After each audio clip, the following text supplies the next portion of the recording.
السلام علیکم ورحمۃ اللہ وبرکاتہ. This is me Aiza Umar. I hope you all are well انشاءاللہ. سورۃ البقرہ آیت نمبر 44. اتأمرون الناس بالبر، کیا تم لوگوں کو نیکی کا حکم دیتے ہو؟ یہاں پر مراد ہے محمد صلی اللہ علیہ وسلم پر ایمان لانا اور اسلام میں داخل ہونا. وتنسون انفسکم، اور اپنے آپ کو بھول جاتے ہو، یعنی کہ اپنے آپ کو ایمان اور بھلائی کا حکم دینا چھوڑ دیتے ہو. کیا تم اپنے آپ کو بھول جاتے ہو؟ محمد صلی اللہ علیہ وسلم کی اتباع نہیں کرتے ہو؟ مراد یہی ہے کہ لوگوں کو تو دین کی طرف لاتے ہو، نیکی کی طرف لاتے ہو، لیکن اپنے اعمال نہ تو دین والے ہیں نہ ہی ایمان والے ہیں. اللہ سبحانہ و تعالیٰ کو ایسے لوگ سخت ناپسند ہیں، اور ایسا اس وقت ہوتا ہے جب دین ایک پیشہ بن جاتا ہے. پیسے دے کر لوگ آپ سے بیانات سنتے ہیں، آپ کو بلاتے ہیں، آپ ان کو پیغام حق سناتے ہیں، لیکن جو چیز آپ ان کو بتا رہے ہیں وہ خود آپ کے عمل میں نہیں ہے. جب دین ایک پیشہ بن جاتا ہے تو پھر دین پر چلنے والوں کی زبانیں جو کچھ کہتی ہیں ان کے عمل میں وہ کچھ نہیں ہوتا. اللہ سبحانہ و تعالیٰ سے خود نہیں ڈرتے، لیکن دوسروں کو کہتے ہیں کہ اللہ تعالیٰ سے ڈرو. لوگوں کو تو بھلائی کی دعوت دیتے ہیں، لیکن اپنے عمل اپنی زندگی میں اس کے خلاف چلتے ہیں. اللہ سبحانہ و تعالیٰ کی کتاب تو پڑھتے ہیں، لیکن ان کا عمل کتاب والا نہیں ہوتا. اور یہ دوگلا رویہ اختیار کرنا انتہائی مکروہ عمل ہے، یعنی کہ انتہائی ناپسندیدہ عمل ہے. یہاں لازمی نہیں ہے کہ آپ جسٹ ایک عالم کو امیجن کریں اور اسی حوالے سے سوچیں. نہیں، عام لوگ بھی اس میں آتے ہیں، جیسے کہ اپنا اخلاق اچھا نہیں ہے لیکن دوسروں کو بولیں گے اپنا اخلاق اچھا کرو. خود اگر محض دکھانے کے لیے نمازیں پڑھتے ہیں تو دوسروں کو کہیں گے تم نماز کیوں نہیں پڑھتے. یعنی اگر کوئی تھوڑی بہت اچھی نماز پڑھتا ہے نا، یا دن میں 5 نمازیں پڑھ لیتا ہے، تو وہ دوسرے کو نماز نہ پڑھنے والے کو حقیر جانتا ہے اور اس کے سامنے ایسا رویہ پیش کرتا ہے جیسے کہ خود بہت نیک ہے اور دوسرا بہت ہی زیادہ گناہ گار ہے. اگر آپ کو کسی چیز کے بارے میں دعوت دینی ہے تو اچھے اخلاق کے ساتھ دیں، لیکن ہمارا اخلاق اچھا نہیں ہوتا، ہمیں اپنی نیکیوں کا بڑا مان ہوتا ہے، بڑا نیکیاں کر کے غرور اور تکبر آ جاتا ہے کہ ہم بڑے نیک ہیں، اور اسی طرح سے دوسرے انسان ہمیں سب سے زیادہ گناہ گار لگتے ہیں. لیکن حقیقت اس کے برعکس ہوتی ہے. اللہ سبحانہ و تعالیٰ انسان سے یہ چاہتے ہیں کہ اس کے قول اور فعل میں تضاد نہ ہو، یعنی کہ ہدایت اور عمل کا آغاز سب سے پہلے اپنی ذات سے کریں، اس کے بعد لوگوں کو سکھانے والے بنیں. جو کچھ آپ گین کریں وہ لوگوں کو بھی اس کے بارے میں گائیڈ کریں. رسول صلی اللہ علیہ وسلم نے فرمایا، معراج کے دن ان لوگوں کے پاس سے گزرا جن کے ہونٹ اور زبان کاٹے جا رہے تھے. مجھے بتایا گیا کہ آپ صلی اللہ علیہ وسلم کی امت کے بے عمل عالم ہیں، یعنی ان کے پاس علم تھا لیکن علم ہونے کے باوجود انہوں نے عمل نہیں کیا. لوگوں کی تو رہنمائی کی لیکن اپنے اوپر اس کو اپلائی نہیں کیا، خود کو بھول گئے اور لوگوں کو بتانا یاد رہا.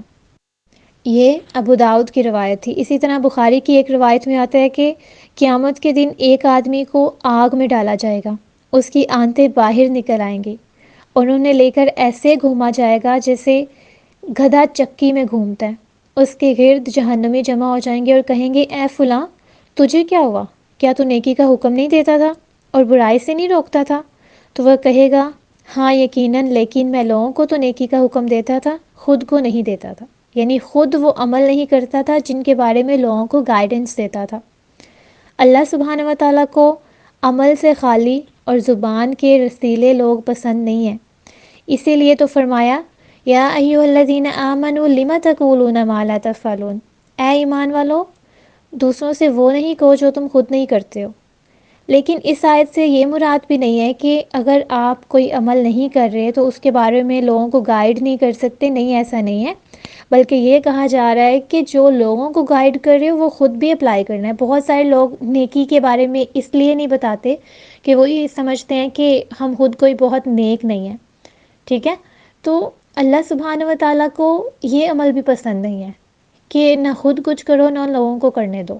نہیں، آپ کے پاس جو علم ہے، جو اچھی باتیں ہیں وہ دوسروں کو بتائیں، لیکن ساتھ ساتھ خود بھی عمل کریں. طبرانی کی ایک روایت ہے کہ رسول صلی اللہ علیہ وسلم نے فرمایا، جو عالم لوگوں کو بھلائی سکھائے اور خود عمل نہ کرے اس کی مثال چراغ جیسی ہے کہ لوگ اس سے روشنی حاصل کرتے ہیں، اس سے فائدہ اٹھا رہے ہیں، لیکن وہ خود جل رہا ہے. یعنی کہ دوسرے اس سے فائدہ لیتے ہیں اس کی روشنی کو محسوس کرتے ہیں، اس میں ان کو کچھ چیزیں نظر آتی ہیں، وہ اس کو اپلائی کرتے ہیں، لیکن ایسا انسان محض خود چل رہا ہے، اس کو خود اپنی ذات کو کوئی فائدہ نہیں ہو رہا، بلکہ لوگ اس سے فائدہ اٹھائے جا رہے ہیں۔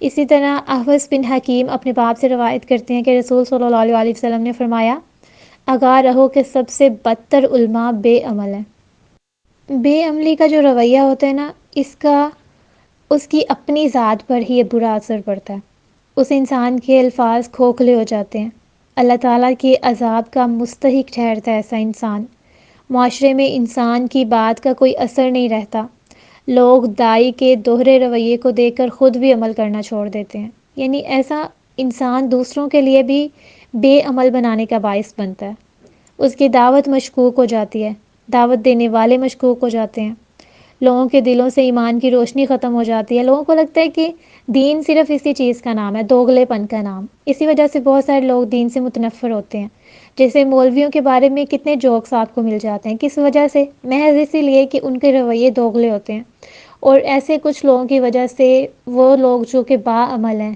جو کہ نیکی کی طرف بلاتے ہیں اور خود بھی اس پر عمل کرتے ہیں، ایسے لوگ بھی دوسروں کی نظروں میں برے بن جاتے ہیں، لوگوں کا دین پر سے اعتماد ہی ختم ہو جاتا ہے۔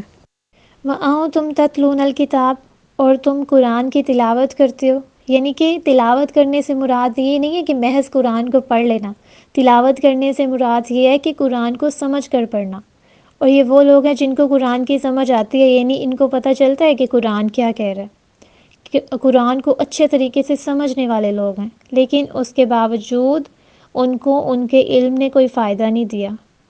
افلا تعقلون، کیا تم سمجھتے نہیں ہو؟ یعنی کہ کیا تم بے عقل ہو، تم میں عقل نہیں ہے؟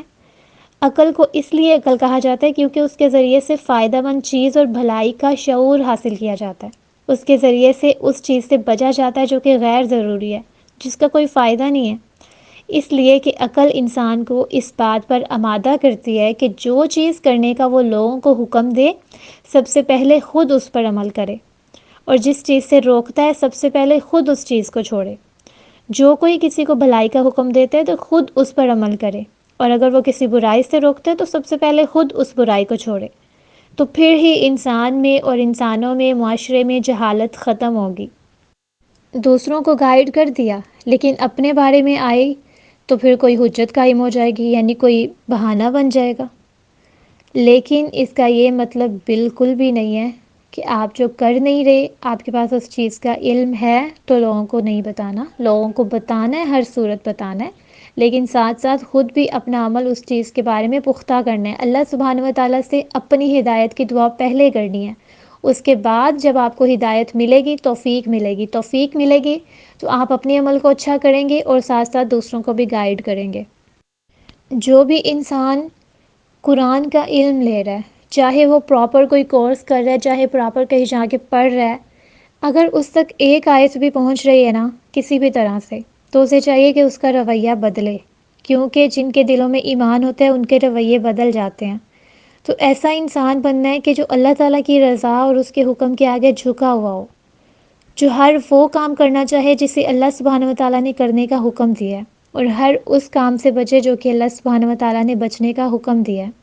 افلا تعقلون، یعنی اللہ سبحانہ و تعالیٰ ہمیں کیا احساس دلا رہے ہیں کہ اللہ تعالیٰ کی کتاب حق پر مبنی ہے، اور انسان کا قول عمل سچائی سکھاتا ہے، یہ کتاب پڑھنے والے لوگ قول اور عمل میں تضاد نہیں کرتے، ان کی زبانیں جو کہتی ہیں وہ اس پر باعمل ہوتے ہیں۔ آپ معاشرے میں دینداروں کو دیکھیں، ان سے کیا توقع کی جاتی ہے کہ جس طرح سے یہ لوگ ہمیں سکھا رہے ہیں خود بھی ویسے ہوں۔ کیا آپ کسی ایسے استاد کے پاس جانا پسند کریں گے جو کہ باتیں تو کچھ اور کرتا ہو لیکن اس کا عمل کچھ اور ہو؟ نہیں جانا چاہیں گے نا آپ، کیونکہ اس کی صحبت سے آپ کچھ بھی نہیں سیکھیں گے، اور اگر کچھ سیکھیں گے تو وہ یہی ہے کہ دوغلا پن، تو لوگ ایسے لوگوں کو پسند نہیں کرتے، اس کی وجہ سے سمجھتے ہیں کہ سارے کے سارے ایسے ہیں۔ تو کتاب پڑھنے والوں کو چاہیے کہ اس کی ذات دوسروں میں نمایاں ہو، اگر چار لوگ بیٹھے ہوں تو ان میں نظر آئے کہ پڑھا لکھا کون ہے، یہاں پر قرآن کو سمجھنے والا کون ہے، اس کا رویہ بتائے گا، اس کی باتیں نہیں بتائیں گی۔ سب سے پہلے کیا چیز ظاہر ہوگی؟ اس کا اخلاق، کہ وہ سب سے پہلے آیا، چار لوگ بیٹھے تھے، ان لوگوں نے آ کے سلام نہیں کیا، لیکن جب وہ آخر پہ آیا یا بعد میں آیا تو اس نے آ کے سب کو السلام علیکم بولا ہے، تو پتہ چلے گا کہ یہ پڑھا لکھا انسان ہے، دین کو پسند کرنے والا انسان ہے۔ اسی طرح بعد میں بیٹھے ہیں، سب باتیں کر رہے ہیں، اونچی اونچی ہنس رہے ہیں، کہکہے لگا رہے ہیں اور بیہودگی کی باتیں کر رہے ہیں، لیکن وہ ایک واحد انسان ہے ان میں جو خاموش بیٹھا ہوا ہے، یا پھر وہ ان جیسی باتیں نہیں کر رہا۔ وہاں آنا اس کی مجبوری تھی۔ ایسے لوگ وہاں اس طرح کی محفلوں میں جانا بھی پسند نہیں کرتے، لیکن انسانیت کے طور پہ بعض اوقات کسی بھی وجہ سے وہ وہاں پر اگر بیٹھا ہے تو لوگوں کو پتہ چلے گا کہ یہ الگ ہے، ان میں سے یہ ان جیسا نہیں ہے۔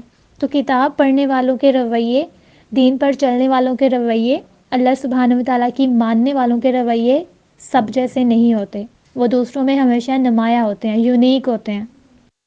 اس لیے ہمیشہ خود کو با علم اور با عمل بنانے کی کوشش کرنی ہے انشاءاللہ۔ جزاکم اللہ خیرا۔